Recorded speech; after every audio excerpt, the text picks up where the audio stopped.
اس سے جو شخصیت نکھر کر کے آتی ہے وہ چشم فلک نے کبھی نہ دیکھی. یعنی میں حیران ہوتا ہوں.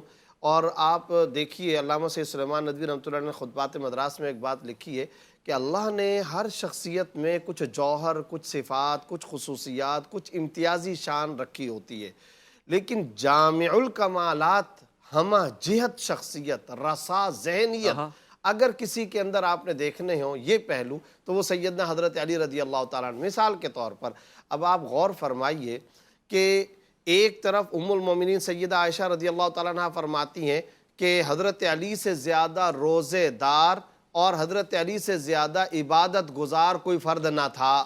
یہ حضرت ام المومنین عائشہ صدیقہ رضی اللہ تعالیٰ عنہ فرما رہی ہیں. اچھا، ہاشمیوں میں ان سے زیادہ عبادت گزار کوئی نہ تھا. یہ ایک طرف ان کے شب زندہ دار ہونے، مسجد کو آباد کرنے، عبادت اور عبادت کے اندر لگے رہنے، مستغرق رہنے کی یہ غیر معمولی قسم کی آپ کو گواہیاں مل رہی ہیں. لیکن جو آدمی ہم دیکھتے ہیں عام طور پر نفل، تسبیحات، ذکر، تلاوت کے اندر مصروف ہو، وہ عام طور پر آپ کو میدان جنگ، قضاء اور دوسرے میدانوں کے اندر کم. لیکن ادھر حضرت علی رضی اللہ تعالیٰ عنہ میدان جنگ میں تلوار کے دھنی، اور پھر ایسے تلوار کے دھنی کہ خود رسول اللہ صلی اللہ علیہ وسلم ان کی شجاعت کے اور ان کی زبردست قسم کی، غیر معمولی قسم کی جرت اور بہادری کی تعریف فرما رہے.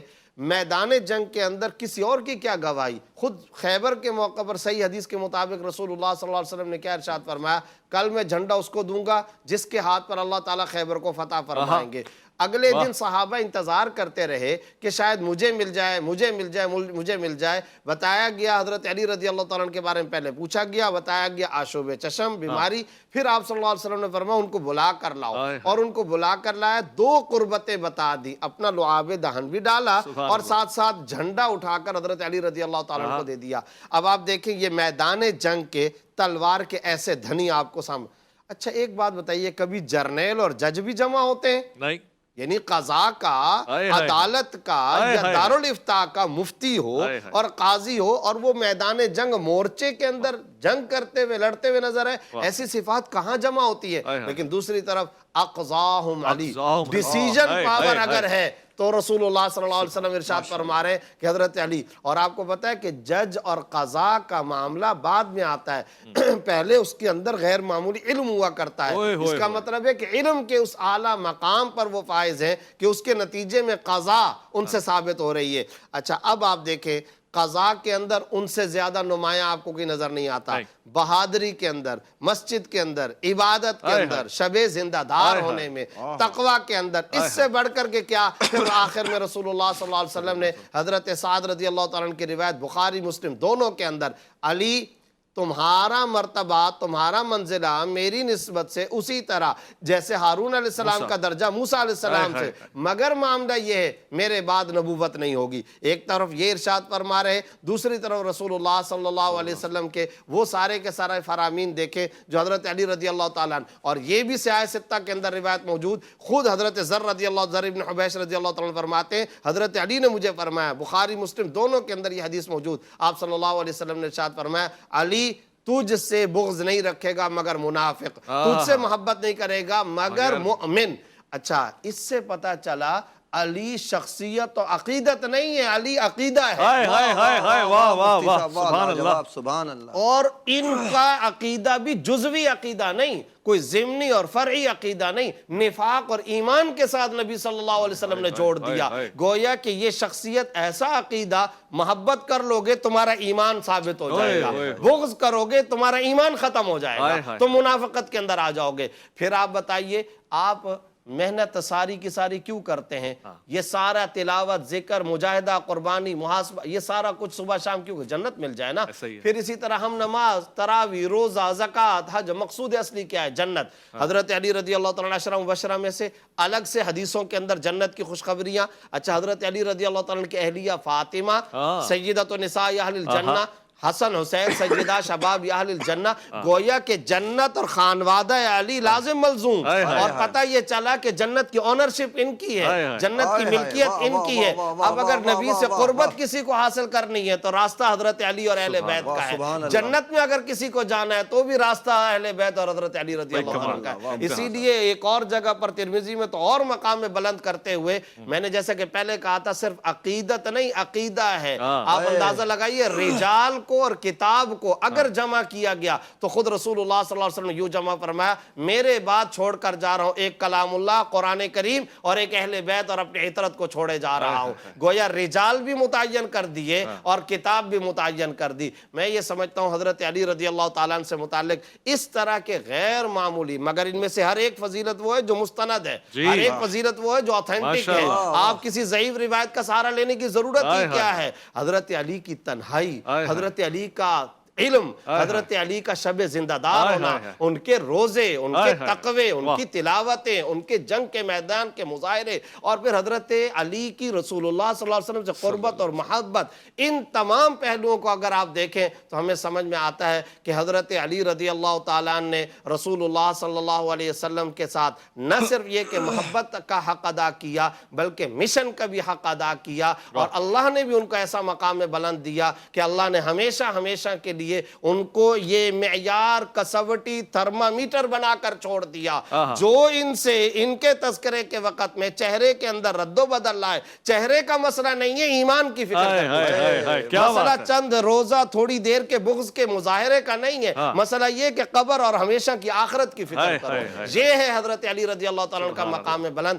اسی عقیدے اور نظریے پر ہم زندہ رہنا چاہتے ہیں، اللہ کے سامنے دست و دعا ہے، اسی محبت علوی کے اندر اللہ پاک ہمیں دنیا سے لے کر۔ اللہ مخزب دل کی اگر زبان ہوتی تو وہ چیخ چیخ کے آپ کی ہر بات پہ آمین اور آپ کے لیے دعائیں کہہ رہا ہوتا۔ اور آج بھی اس حرارت میں جب بھی حضرت امیر المومنین حضرت علی کرم اللہ وجہہ کا ذکر ہوتا ہے، میں بڑے وثوق سے کہتا ہوں کہ ایمان والوں کے خون ایسے حرارت میں آ جاتے ہیں، یہ جوش ہے، یہ جذبہ ہے۔ اور ڈاکٹر صاحب جب آپ بھی گفتگو کریں گے مجھے یقین ایسی کیفیت طاری ہوگی۔ میں چاہتا ہوں کہ آپ حضرت کی، مگر پھر بھی میں آپ سے ٹائم لوں گا نا، حضرت علی کرم اللہ وجہہ کی شجاعت کے اوپر گفتگو فرمائیں، خاص طور سے خیبر کے مارکے پہ ذرا وضاحت کریں کہ کس طرح سے یہ ممکن ہو پایا، یہ بڑی فتح ہے۔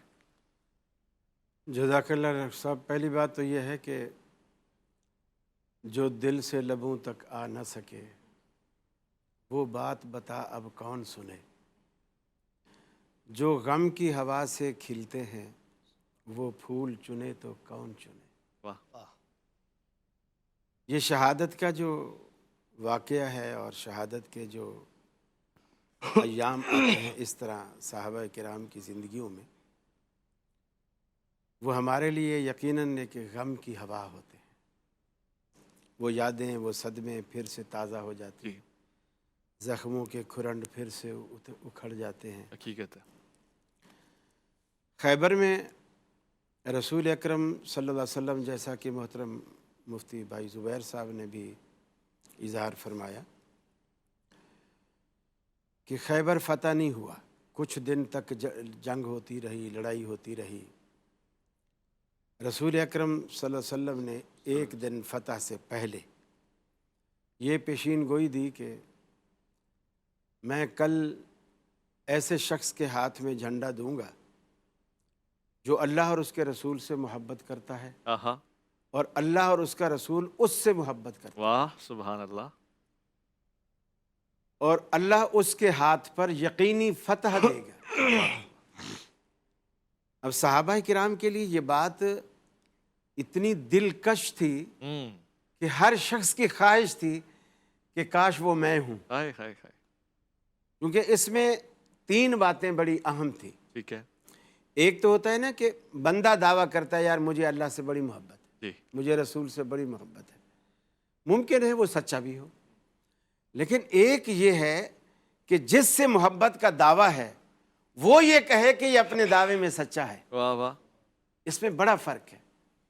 آپ نے فرمایا کہ اللہ اور اس کا رسول اس سے محبت کرتا ہے اور وہ اللہ اور اس کے رسول سے محبت کرتا ہے، گویا یہ آپ کی طرف سے ایک سند تھی، آپ کی محبت کی سند تھی اور سرٹیفکیٹ تھی کہ اس پر کوئی انگلی اٹھا ہی نہیں سکتا۔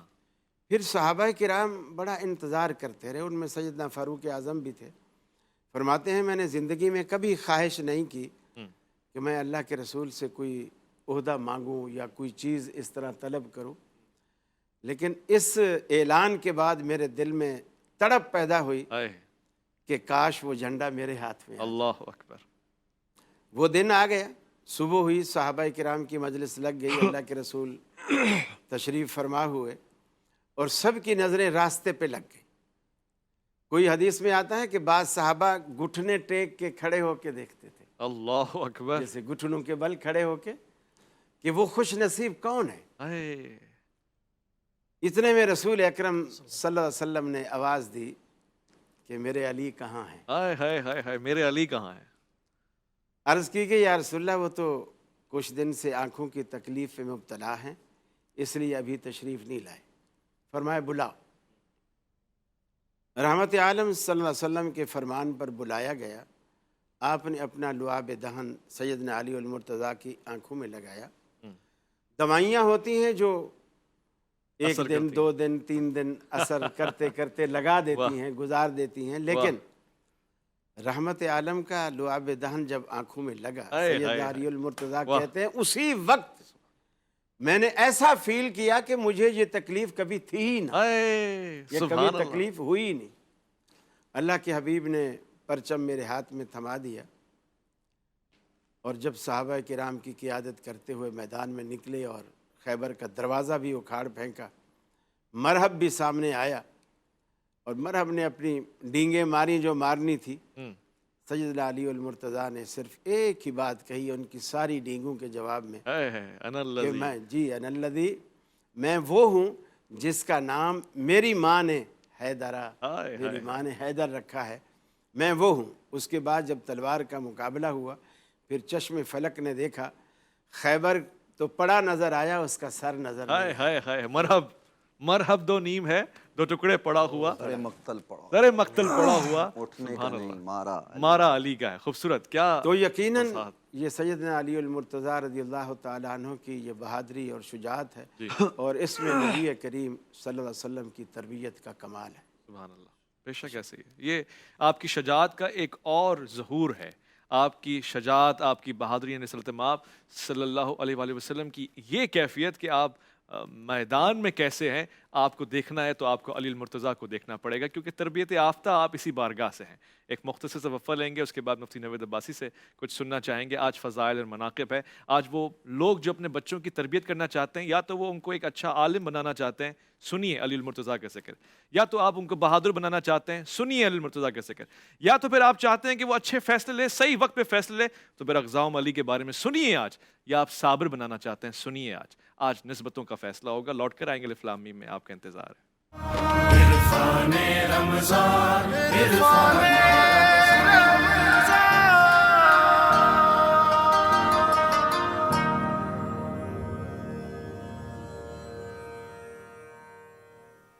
خوش آمدید. ضمن آج الف لام میم میں ہم عشاق کی حیثیت سے بیٹھے ہوئے ہیں. سارے عاشقان حیدر کرار ہیں. آپ پہ ہمارا سلام ہو اور مناقب اور فضائل بیان کر رہے ہیں. قاری صاحب کہہ رہے ہیں میں عاشق نہیں ہوں. قاری صاحب کہتے ہیں میرے لیے محب کا جملہ استعمال کریں، زیادہ بہتر ہے. تو ہم عشاق میں ایک محب بھی موجود ہیں، اور آج ایک اور محب کا ایک تحفہ مجھے یہاں پہ موصول ہوا ہے، اور یہ علامہ محمد یاسین قادری صاحب کی کتاب ہے افضلیت علی علیہ السلام. یہ کتاب کا نام ہے اور اس پہ حوالہ بہت خوبصورت دیا ہے. میں نے ابھی تک اس کا مطالعہ کرنا ہے، مگر 5000 سے زیادہ احادیث کا اس میں استعمال کیا ہے. 750 آیات ہیں. علامہ یاسین قادری صاحب ہیں. میں آپ کو پیش کروں گا. میں نے دکھائی تھی آپ کو تھوڑی سرسری سی. اچھا، میں تحفے میں آپ کو ان سے کہوں گا کہ بھجوائیں. مجھے یہاں پہ بھجوایا آپ نے، اس کا میں شکر گزار ہوں. اور مجھے یہ جتنا میں سرسری مطالعہ کر سکا ہوں کہ ہر ایک عبارت کے اوپر 15 سے 20 آیات کا آپ نے انتخاب فرمایا ہے. احادیث کا ایک خوبصورت مجموعہ موجود ہے. لہٰذا یہ قابل تعریف کتاب ہے اور اس کو پڑھے جانا چاہیے. یہ اس سے تعلق رکھتی ہے. مفتی نوید عباسی صاحب یہاں تشریف فرمائیں. صاحب، یہ فضائل اور مناقب کا دورہ ہے. حضرت امیر المومنین حضرت علی کرم اللہ وجہ کے حوالے سے گفتگو ہو رہی ہے.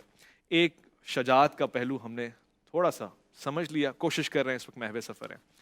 یہ کیا بات ہے کہ آپ فیصلے میں بہترین فیصلہ سناتے ہیں اور ساری قضاوت آپ کی عدل کے اوپر مبنی ہے، غلطی ہو ہی نہیں سکتی. یہاں تک کہ وہ یمن والے آ کے شکایت کریں تو رسالت مآب آپ سے چہرہ پھیر رہے ہیں کہ علی کے بارے میں محتاط رہو. یہ کیا کمال ہے؟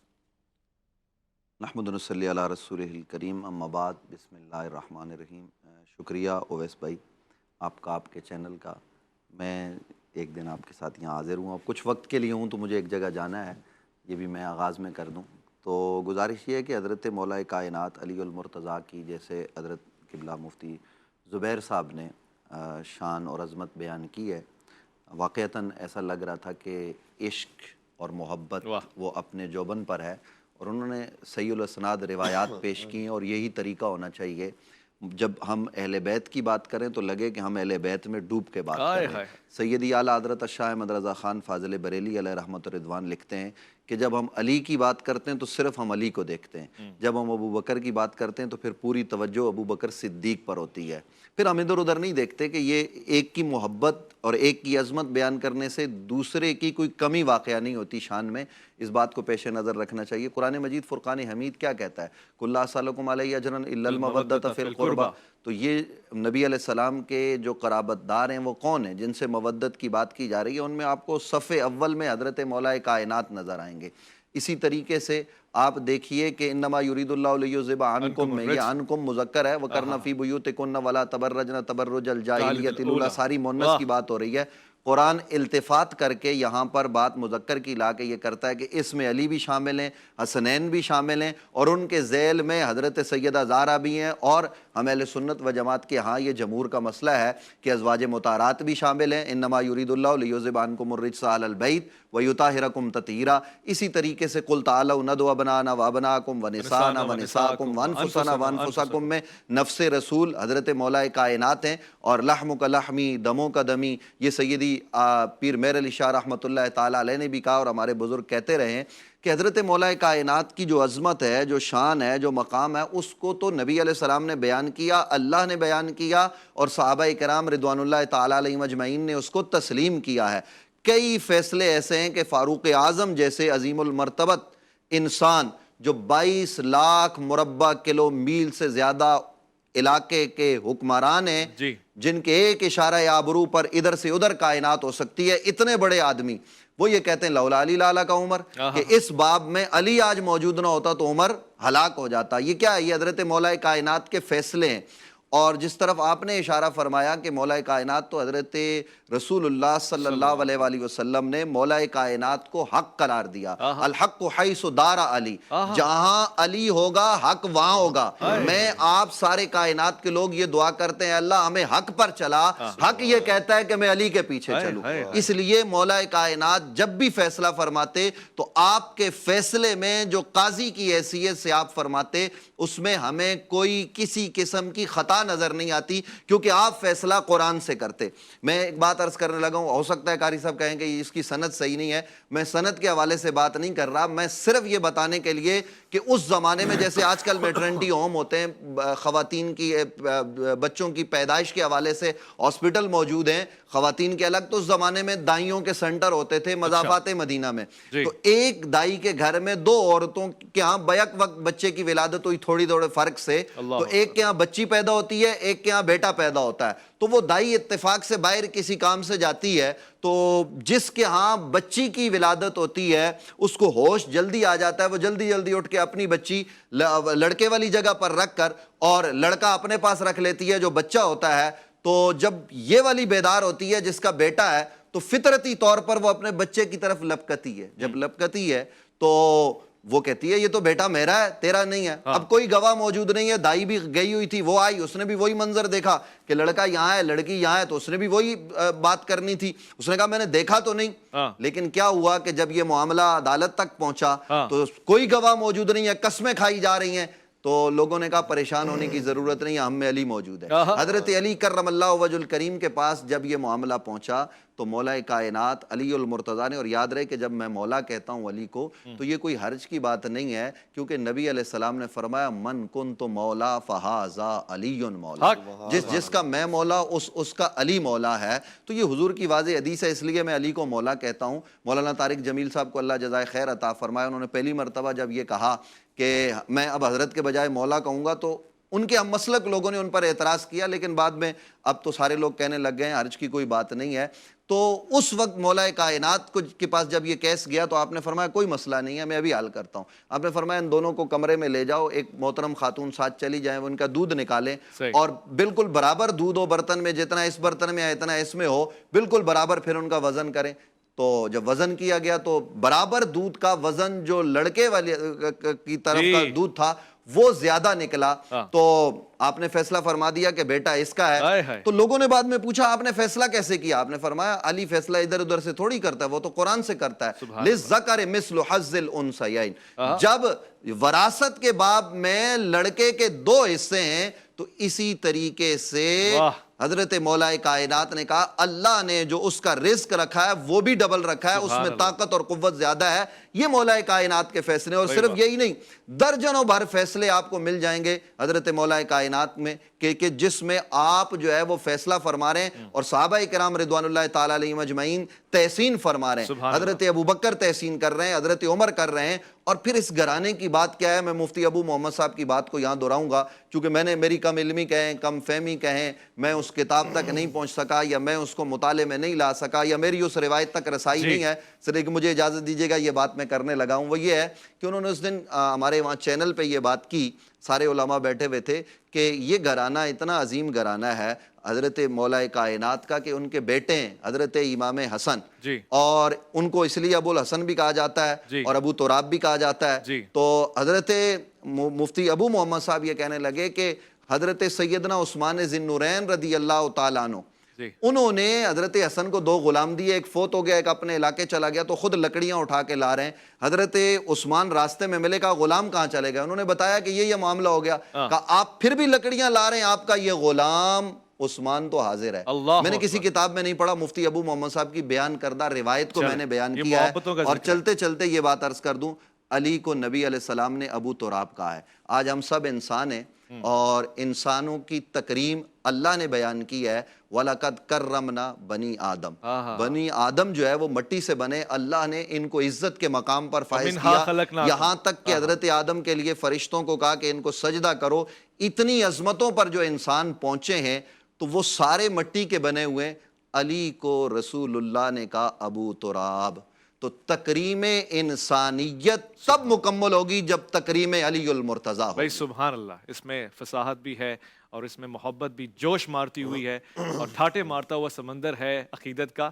اب میں نے علامہ کمیل مہدوی کی طرف بھی جانا ہے اور ان سے بھی آج میں نے علم حضرت مولا کائنات کے حوالے سے سننا ہے۔ چاہت ہے میری کہ آپ کے علوم کے ابواب کو سمجھا جائے۔ ایک مختصر سا وقفہ لوں گا، لوٹ کر آؤں گا۔ عرفان رمضان میں آپ کا انتظار رہے۔ عرفان رمضان، عرفان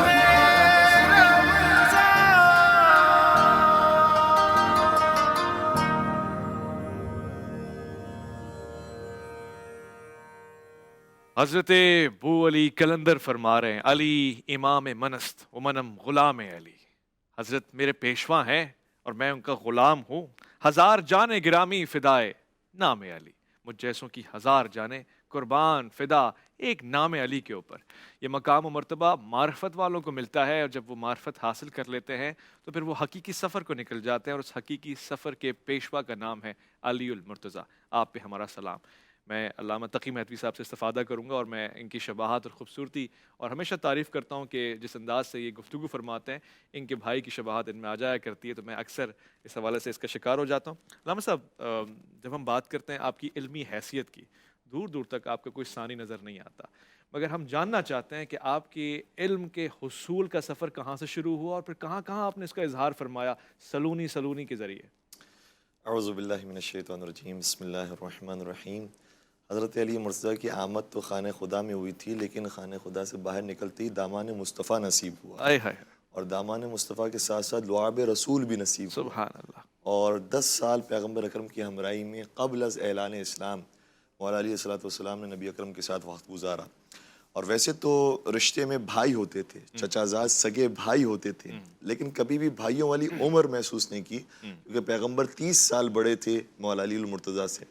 تو 30 سال جو بڑا ہوتا ہے وہ عام طور پر جیسے باپ بچوں کی طرح ہوتا ہے، اسی طریقے سے تھی، تو اپنے بچوں کی طرح علی مرتضیٰ کو پالا تھا۔ اور بہت زیادہ شفقت کیا کرتے تھے، یہاں تک کہ خود نہج البلاغہ کے اندر ارشاد فرماتے ہیں کہ میں ایسے ہی نبی کے پیچھے چلا کرتا تھا کہ جیسے اونٹنی کے پیچھے اس کا بچہ چلتا ہے. سبحان اللہ. تو عربوں کے اندر یہ مشہور کہاوت تھی کہ بالکل بعین نہیں، اگر ماں باپ کی کاپی ہو تو اس کو اونٹ سے شباہ دی جاتی تھی کہ جیسے اس کا بچہ پیچھے چلتا ہے ویسے میں پیچھے چلا کرتا تھا. اور یہ بھی فرمایا ہے کہ جیسے چڑیا دانہ دیتی ہے اپنی اولاد کو، اسی طریقے سے نبی مجھے دانہ دیا کرتے تھے اور مجھے اپنا لعاب دیا کرتے تھے. اور پھر جب اعلان اسلام فرما لیا تو اس وقت حضور سرور کائنات نے یہ تو کہا کہ جو لا الہ الا اللہ کہے گا، محمد رسول اللہ کہے گا، وہ دائرہ اسلام میں آ جائے گا. دعوت ذوالعشیرہ ہوئی، وہاں پر خاندان والوں میں سے کسی نے بھی ہاتھ بلند نہیں کیا نصرت کے لیے. اگر ہاتھ اٹھا تو علی ابن ابی طالب کا ہاتھ اٹھا، اور اسی وقت فرما دیا کہ آپ میرے وصی بھی ہیں، آپ میرے وزیر بھی ہیں، آپ میرے ناصر و مددگار بھی ہیں. تو 10 برس کی عمر سے ہی حضور سرور کائنات کے ساتھ ساتھ تھے. تو ظاہر سی بات ہے کہ کتنا علم ملا ہوگا پیغمبر اکرم سے ان کو. اتنی قربت کسی اور کو نصیب نہیں ہوئی جتنی قربت حضرت علی مرتضیٰ کو ہوئی. اور اس کے بعد پھر مدینہ کے واقعات ہیں. اور پھر پیغمبر اکرم جو علم کے بارے میں آپ نے کہا کہ فرماتے ہیں کہ انا مدینۃ العلم وعلی بابها من اراد العلم فلیأت الباب، کہ میں علم کا شہر ہوں، علی اس کے دروازے ہیں. اب جو شہر علم تک آنا چاہتا ہے اسے چاہیے کہ دروازے تک آئے. سبحان اللہ. یہ بھی تاکید فرما دی کہ دروازے ہی سے ہو کر آنا ہے، دروازے ہی سے ہو کر جانا ہے.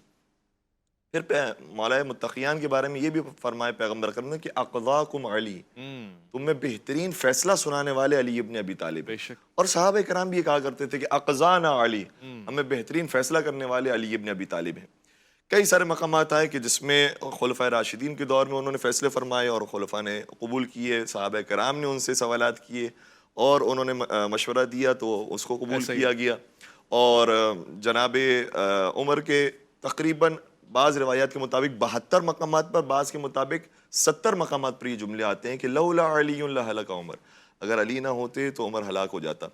تو کئی مرتبہ خلیفہ ثانی کے زمانے میں، کئی مرتبہ خلیفہ ثالث کے زمانے میں. اور ایک اور جملہ ہے کہ جو انہوں نے اپنی خلافت کے زمانے میں منبر کوفہ پر کہا تھا. اچھا، وہ بیان فرمائے. وہ یہ تھا کہ واللہ لو سنیت لی الوسادہ ثم اجلست علیہا لحکمت بین اہل التورات بتورات وبین اہل الانجیل بانجیلہم وبین اہل الفرقان بفرقانہم حتی ینادی کل کتاب بان علیا حکم فیا بحکم اللہ. کہ خدا کی قسم اگر میرے لیے مسجد کو بچھا دیا جائے اور مجھے اس کے اوپر بٹھا دیا جائے تو تورات والے اگر اپنی تورات سے سوال کریں گے، اللہ اکبر، تو میں تورات سے انہیں جواب دوں گا. اگر اہل انجیل انجیل سے سوال کریں گے میں انجیل سے جواب دوں گا. اگر اہل قرآن قرآن سے سوال کریں گے میں انہیں قرآن سے جواب دوں گا. اور ایسا جواب دوں گا کہ یہ کتابیں پکار اٹھیں گی کہ جو علی نے فیصلہ کیا ہے وہی اللہ کا فیصلہ ہے. سبحان اللہ. تو کئی مرتبہ آتے تھے نصارہ اور یہود بھی آئے ہیں ان کی خدمت میں اور سوالات کیے ہیں. ایک مسئلہ ایسا تھا کہ جو اہل تورات ہی کی طرف سے آیا. اچھا.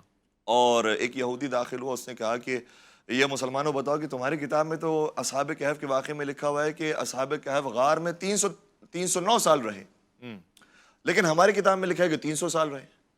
تو تمہاری کتاب بعد کی کتاب ہے، ہماری کتاب قدیمی کتاب ہے، اس لیے ہم اپنی کتاب کو مانتے، تمہاری کتاب میں نعوذ باللہ تحریف ہوئی ہے. انہوں نے کہا کہ نہیں، ہماری کتاب رسول صادق کی کتاب ہے، ایسا ہو نہیں سکتا کہ ہماری کتاب میں غلط ہے، تمہاری کتاب میں تحریف ہوئی ہے، تمہاری کتاب غلط ہے. اچھا. اب ایک دوسرے کو کہہ رہے تھے کہ ہماری کتاب صحیح ہے، تمہاری غلط ہے، اور تمہاری غلط ہے، ہماری. اتنے میں مولا متقیان تشریف لائے اور فرمانے لگے کہ جو تورات میں لکھا ہے وہ بھی صحیح لکھا ہے، اللہ اکبر، اور جو قرآن میں لکھا ہے وہ بھی صحیح لکھا ہے. سبحان اللہ. یہ اس وقت کے لیے بہت عجوبہ چیز تھی، لیکن آج شاید ہمارے بچوں کو آسانی سے یہ معلوم ہے. کیوں؟ اس لیے کیونکہ جو تورات میں لکھا ہوا ہے 300 سال وہ انگلش کیلنڈر کے حساب سے. اچھا.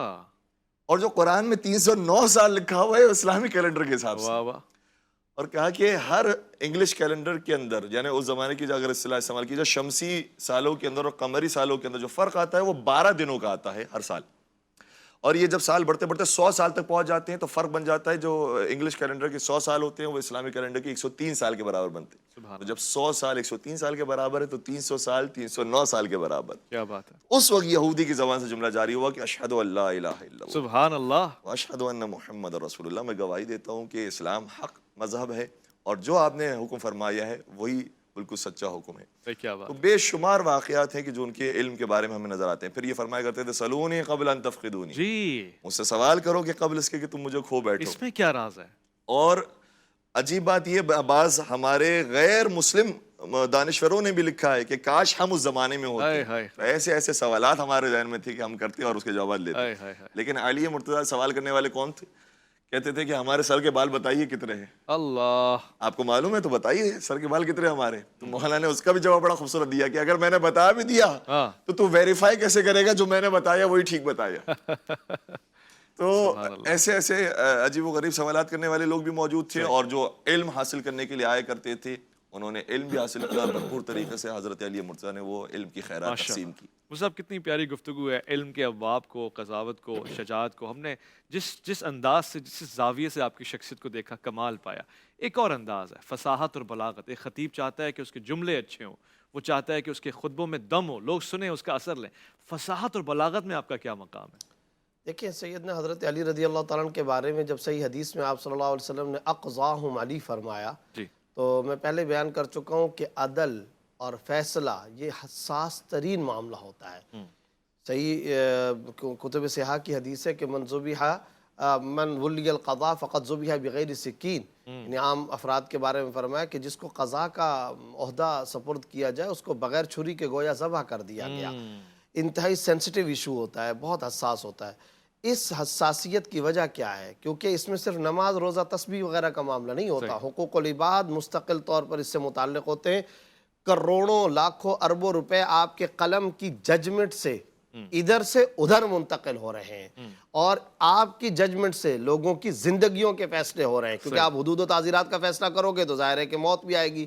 تو جب لوگوں کے اموال کے، لوگوں کی زندگیوں کے، لوگوں کے معاملات کے، پبلک ڈیلنگ کے، یہ سارے کے سارے فیصلے، حلال و حرام کے فیصلے ہو رہے ہو، تو بتائیے کتنا حساس معاملہ ہوگا. اس حساس ترین عہدے پر بھی سب سے زیادہ ٹاپ آف دا لسٹ اگر رسول اللہ صلی اللہ علیہ وسلم نے کسی کو قرار دیا تو وہ سیدنا علی رضی اللہ تعالیٰ عنہ. چنانچہ آج تک 1400 سال سے زیادہ کا عرصہ گزر گیا، کوئی خطیب جمعہ اپنے جمعے کا خطبہ اس وقت تک اپنے طور پہ کامل نہیں سمجھتا جب تک اقضاہم علی کا فیصلہ اور یہ بام کے دوہل اعلان نہ سنا دے.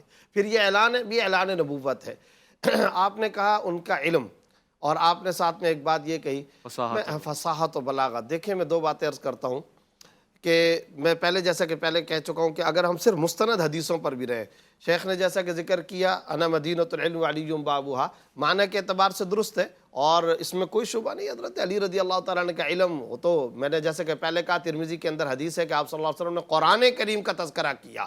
قرآن چھوڑے جا رہا ہوں، اور حضرت علی اور اہل بیت ان حضرات کو فرمایا کہ میں چھوڑے جا رہا ہوں. رجال اللہ اور کتاب اللہ، یعنی اگرچہ قربت کا ذکر کیا کہ 10 سال کی عمر سے آپ کو یہ اور پھر جیسا کہ پرندے کے بارے میں فرمایا کہ جیسے پرندہ اپنے بچے کو چوگ دیتا ہے. اگرچہ ان لفظوں کے اعتبار سے ہمارے ہاں یہ حدیث ثابت نہیں ہے، لیکن اس میں کوئی شبہ نہیں کہ معنی کے اعتبار سے 100% درست بھی ہے. اور آپ کو ایک بات عجیب بتاؤں، حضرت علی رضی اللہ تعالی عنہ کا یہ علم کیسے آیا، اس کا نسخہ کیا ہے، اس کا سبب کیا ہے؟ یہ جو علم ان کے پاس آیا یہ قربت رسول کا نتیجہ تھا. اور وہ کیسے قربت رسول؟ ایک جب ہم بولتے ہیں نا قربت رسول، تو یہ نہیں کہ حضرت علی رسول اللہ صلی اللہ علیہ وسلم کے ساتھ رہے. وہ تو ہر خادم رہنا ہی چاہتا ہے نا. وہ جیسا کہ آپ نے کہا 10 سال سے رہ رہے، ٹھیک جناب ہے، انس کو یہ شرف حاصل ہوا. جی بالکل. وہ تو ہر خادم، ہر عاشق، ہر غلام، ہر نوکر رسول چاہتا ہے میں رہوں. لیکن کمال کی بات یہ ہے کہ خود رسول اللہ صلی اللہ علیہ وسلم کیا چاہتے ہیں. چنانچہ اب آپ صلی اللہ علیہ وسلم کیا ارشاد فرما رہے ہیں، لحمو کا لحمی، دمو کا دمی. اچھا، پھر صرف حضرت علی نہیں، پورے خانوادے کو دیکھیں. فاطمہ رضی اللہ تعالیٰ عنہا سلام اللہ علیہا کے بارے میں کیا؟ فاطمہ بضعۃ منی، فاطمہ ناشزۃ منی، میرا لخت جگر، میرے جگر کا ٹکڑا. ترمذی کے اندر حدیث موجود. حضرت حسنین کے بارے میں کیا کہا؟ حسین منی وانا من الحسین. اور پھر کیا فرمایا؟ یہ دونوں مجھ سے ہیں. اور حضرت حسنین کے بارے میں فرمایا ابنی ھذا سید. یہ فرمایا نا حضرت حسن کے بارے میں. اب آپ دیکھیں آپ صلی اللہ علیہ وسلم کا معاملہ کیا ہے، وہ نہیں جدا کرنا چاہ رہے ان کو.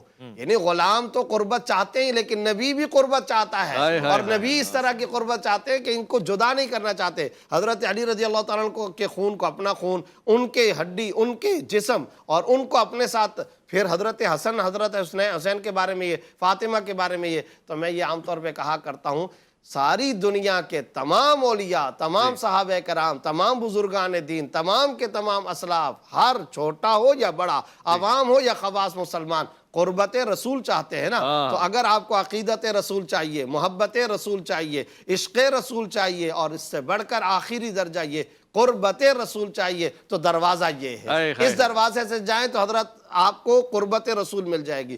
جب اس قدر قربت ہے تو علم بھی منتقل ہونا ہے. اور پھر فصاحت و بلاغت، میں تو حیران ہوتا ہوں. حضرت علی رضی اللہ تعالیٰ عنہ کیا ایک صحابی نے ایک خاتون بلکہ خاتون بڑھیا نے آ کر کے ایک میراث کا مسئلہ پوچھا. جی. اچھا جب وہ میراث کا مسئلہ پوچھا تو وہ ہمارے ہاں بھی اصطلاح چلتی ہے، قاری صاحب بھی جانتے ہیں، مناسخہ. جی. مناسخہ کیا؟ ایک تو ہوتا ہے باپ کا انتقال ہوا، 4 بچے ہیں، 2 بیٹیاں ہیں، تو لذکر مثل الحظ الانثیین، اولاد کی موجودگی میں 8واں حصہ ملتا ہے زوجہ کو، بیوہ کو. آسان مسئلہ ہوتا ہے. ایک ہوتا ہے مناسخہ، وہ کیا؟ کئی پشت پہلے سے وراثت تقسیم نہیں ہوئی تو پوتے پڑ پوتے لکڑ دادا پر دادا، اب وہاں سے ساری شاخیں برانچیں نسب سارے دیکھنے پڑتے ہیں. اس کو کہتے ہیں وراثت کے باب میں مناسخہ کا مسئلہ. دوسرے صحابہ کرام نے اس مسئلے کو حل کرنے میں 3 دن لگائے ہیں. اور حضرت علی نے جو ٹائم لیا ہے وہ کیا؟ گھوڑے پر پیر رکھ کر کے جتنی دیر میں ٹانگ مبارک اٹھا کر کے بیٹھے زین کو پکڑا، اسی دوران میں فرما دیا بڑھیا کو اماں تیرے کو یہ حصہ ملے گا. بھائی کیا بات ہے، خوبصورت. اور وہ بڑھیا کہتی ہے میں سوچا یہ تو جاتے جاتے انہوں نے کہہ دیا، پتہ نہیں یہ تو تحقیق یا کیسے. فرماتی ہیں کہ میں گئی اور میں نے حضرت ابن عباس رضی اللہ عنہما جیسے بڑے بڑے اجلہ صحابہ کرام 2-3 دن لگائے، آخر میں نتیجہ وہی تھا جو حضرت علی نے چند سیکنڈوں کے اندر فرمایا تھا. سبحان اللہ. یہ حضرت علی رضی اللہ عنہ کا قضا اور یہ حضرت علی رضی اللہ عنہ کا علم. اور آپ صلی اللہ علیہ وسلم نے تو یہ قربت اور یہ محبت اور ہارون اور موسیٰ علیہ السلام کی مثالیں اور تشبیہ اور قرآن اور پھر اس کے ساتھ ساتھ یہ سب معاملات تو فرمائے. لیکن میں ایک اور بات بھی ساتھ میں عرض کرنا چاہتا ہوں. یہ تو ہے محبت کا معاملہ، قربت کا معاملہ. ترمذی کے اندر حدیث ہے بخار سے تازہ اٹھے تھے اور کھجوریں اس زمانے میں حجاز کے اندر لوگ محفوظ رکھنے کے لیے دیوار سے لٹکا دیا کرتے تھے کھجوروں کے خوشے. حضرت علی رضی اللہ عنہ تازہ بخار سے اٹھے تو اٹھ کر کے وہ کھجور اٹھانے لگے، کھجور کھانے لگے. آپ صلی اللہ علیہ وسلم نے ان کی بیماری حرارت اور برودت کا بھی کتنا خیال رکھا. فرمایا ماہ یا علی فإنک ناقح، علی ذرا سا صبر کر لو، تم بخار سے تازہ اٹھے ہو، تازہ تم اٹھے ہو. خیبر میں لعاب دہن دے رہے ہیں، آنکھوں کا علاج اپنے لعاب سے فرما رہے ہیں، یہاں پر بیماری کو برداشت نہیں کر رہے. میں سوچتا ہوں روئے زمین کا وہ کتنا بڑا بدبخت ہوگا جس نے حضرت علی کو شہید کیا ہوگا. لہٰذا اگر قربت رسول چاہیے حضرت علی کے دروازے پر آؤ. دشمنی کی اگر انتہا ہے تو اس کا نتیجہ اور منافقت کا نتیجہ، بے ایمانی کا نتیجہ بھی یہ کہ اگر تم حضرت علی سے بغض بس بستہ کھڑے میں آپ کی اس گفتگو کے بعد صرف اگر رہ جاتی کوئی کسر تو عشق کا اظہار ہو. عرفان رمضان، عرفان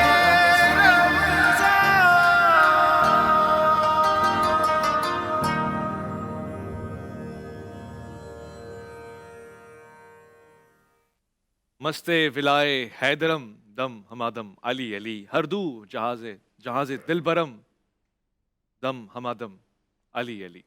یہ ایک ایسے عظیم آدمی کا قول بھی ہے، فرمان بھی ہے کہ جس سے محبت بھی انتہائی ہے، شاہ شمس تبریز جن کی خدمات ہیں. اور آج ہم نے اختتام والی لمحات میں بھی چاہا ہے کہ فضائل اور مناقب ہی کا ذکر ہو. آج الحمدللہ رب العالمین وہ لوگ جو یہ سوچتے ہیں نا کہ حضرت علی کا یوم آیا ہے تو اختلافات کی بات ہوگی، آج ہم نے ان کا قصہ تمام کیا ہے کہ نہیں، یہ کانٹروورشل شخصیات نہیں ہیں، یہ محبت کے لائق شخصیات. اور آپ نے دیکھا علماء کرام نے اس میں میرا ساتھ دیا، ہم نے فضائل اور مناقب اور سیرت پہ گفتگو کی ہے. میں چاہوں گا کہ آخری منٹ ہیں تو قاری صاحب آپ سے ہم آغاز کرتے ہیں. آپ کی شخصیت کا ایک انتہائی نمایاں بس پہلو، پھر آخری شہادت کا دن ہے تو پھر میں وہی آخری بات کروں گا انشاءاللہ. عنایت فرما دیجیے. یہ جو سیدنا علی المرتضیٰ رضی اللہ تعالی عنہ کی جو صفت تھی نا کہ صحابہ کرام میں اقضاء کہلاتے تھے، یہ آپ نے اپنے زندگی کے آخری لمحے میں بھی اس صفت کو نہیں کھویا، سبحان اللہ، اسے برقرار رکھا.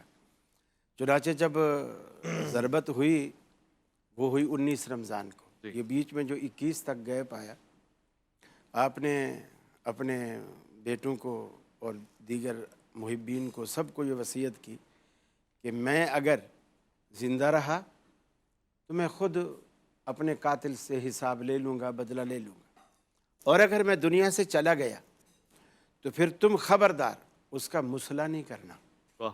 رسول اکرم صلی اللہ علیہ وسلم نے مصلح کرنے سے منع فرمایا. یعنی آخر وقت میں بھی یہ ہے کہ میری وجود یا میری ذات سے ایسا کوئی عمل سرزد نہ ہو جو نبی مکرم صلی اللہ علیہ وسلم کی سنت کے منافی. کیا خوبصورت بات. وہاں بھی آپ نے اس چیز کو مد نظر رکھا اور فرمایا اور اس کو تلوار سے مارنا جس طرح اس نے مجھ پہ وار کیا، اور ایک ہی ضرب مارنا.